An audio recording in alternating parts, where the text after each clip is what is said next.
Morning, this is Jeff Williams. Another video in the line of videos I'm doing at the moment. And this one's called Putting Something Back In. So important, I find, to recharge the batteries and put something back in that you enjoy. Now, this story takes us back to about 1990. I was in 4-5 Commando. I was colour sergeant. And the commando group was away. I think they were in Northern Ireland, if I remember rightly. And this lady appeared at the guard room asking for some assistance. Phone call came through to me, and I went up to see her, brought her into the sergeant's mess, sat down, had a cup of coffee to discuss what she was looking for. And what she was looking for was somebody to help her get a group of children through the Duke of Edinburgh. And I'm more than happy to do it. I said, yeah, I'll do it. What's it entail? So she showed me the criteria.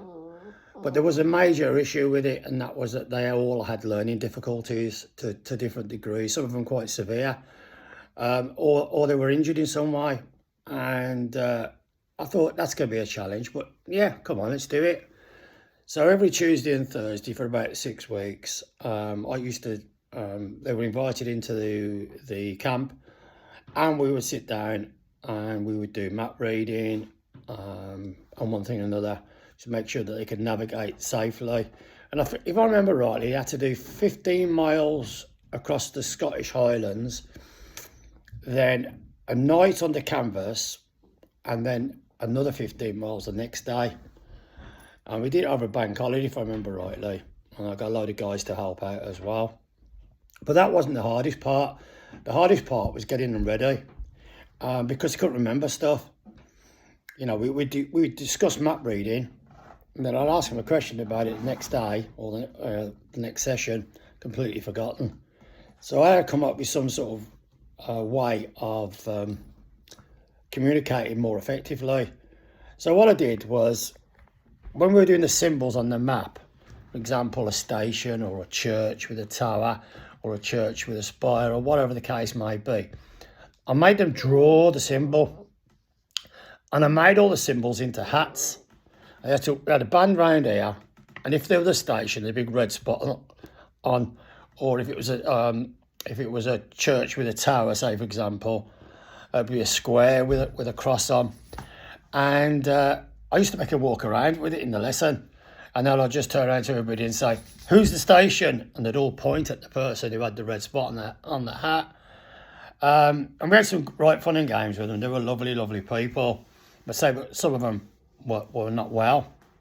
Anyway, that we tried with it for about 5 weeks. And I turned around to the lady. I said, look, we're going to struggle. If they've got to do exactly what an able-bodied person's got to do, it's not going to happen. The marching alone was just unbelievable. We took them out on little 2, 3, 4 milers, and they struggled with that. But anyway, they had massive hearts and they wanted to do it. So they contacted the Duke of Edinburgh Award scheme and said, look, we've got some handicapped people here with learning disabilities, blah, blah, blah. Can we have any dispensation? And they allowed us to have some. One was that they didn't have to have a night on the canvas. They could stay in a lodge, like a, hiker's place. And they had to cook a meal as well. So we organised certain things. And anyway, day one of the race starts. Now, we had one guy, about 6 foot, big unit. And he was the gentle giant. He was the guy that wanted to do everything for everybody. He was fantastic. When a young lady had no depth of vision, so she couldn't see the ground properly, and every step that girl took was torture, because she had to feel for the ground as she walked along. It was awful. I really had a lot of time for her, but she was so gutsy. Then there was another one that was right cheeky. Everything I said, he turned into a funny. So anyway, day of the race comes and off we go. We did the 15 miles across the Highlands, up and down. And I remember at one particular steep bit, I had to put the girl on my shoulders and carry her down because she just couldn't do it. I mean, we had two blokes holding her and she was still struggling. But we got down to the bottom of it. And I had other people, sorry, just jumping in there. I had people at the end say, oh, that's unfair. I said, are you serious? She did more. She showed more guts and determination than anybody else I've ever seen. What she went through and what the rest of them went through. They should have had 2 awards because it was so much more hot, so much more testing for them with their difficulties. Anyway, at the end of day one, on day one, each person has to take a leg where they map read. And again, we helped them with that, to be honest with you. But they did majority of it. We'd say, look, you got to get to the station or whatever. And they go, right, there's the station, right. And we'd work out a bearing for them and off they'd go. And we had a magnificent day. It was really, really heartwarming and exhilarating. When we got to the end of it, we had to go into this lodge place. And they've got beds and all the rest of it. And they had to do a presentation. And again, imagine, they're severe handicapped people here. But they had to do a presentation. And the teacher said to me, look, Jeff, leave that to me. I'll sort that out. You just concentrate on getting them from A to B and their welfare. And I said, yeah, that's fine. So I didn't know what to expect.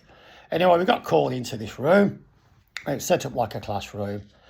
And they had a flip chart there. And she said, right, well, the group are now going to do their presentation. I didn't know what to expect. But then they proceeded in each person standing up and talking through a flip chart picture that they'd drawn. And I'll give you an example. I mean, they opened page 1. There was a little stick man with a little greenberry on with Jeff written on top of it and a load of sheep. And they talked us through the journey that they'd experienced that day. It was really heartwarming. And with the sheep, we come to a flock of sheep and they wouldn't move. So I was sort of screaming at them, go away. And they thought it was hilarious. I mean, the kids were just wetting themselves with laughter. So they did that as one thing. And then we come to a little river. It was only about, well, it was a brook really, I suppose, Kern or whatever they call it. And it was about a step and a half across. And they were scared to do it. So I said, oh, just watch me. And I jumped, tripped, slipped back and fell in the brook. So there's a picture of that. And all the stuff that we'd done the day, it was absolutely heartwarming. All done on a flip chart, all very simple, matchstick men for people. It was just fantastic. And I kept that for a long, long time. They gave it to me at the end of the presentation. I said, look, that is absolutely excellent. They've totally recalled their journey and their experiences and things that they've learned. I thought it was great. And the day 2, anyway, we woke up in the evening I had to cook a meal.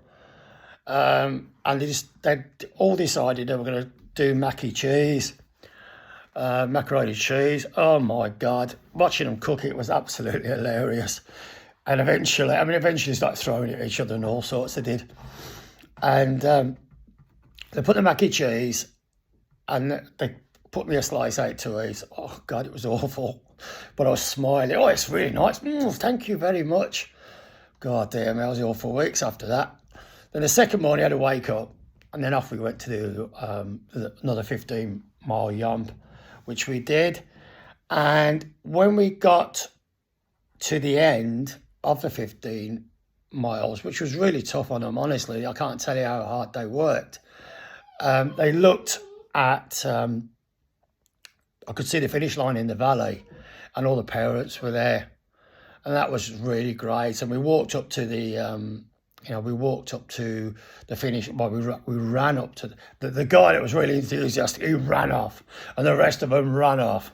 And us Marines who had been carrying them all the way through the whole thing were left behind as they all sprinted off towards the finish line. It was like the end of a 400 metres race in the Olympics, and there was like a ribbon across, and they all ran through the chest open and cheering and hugging their mums and dads. It was just, brought tears to the eyes. It was just so fantastic.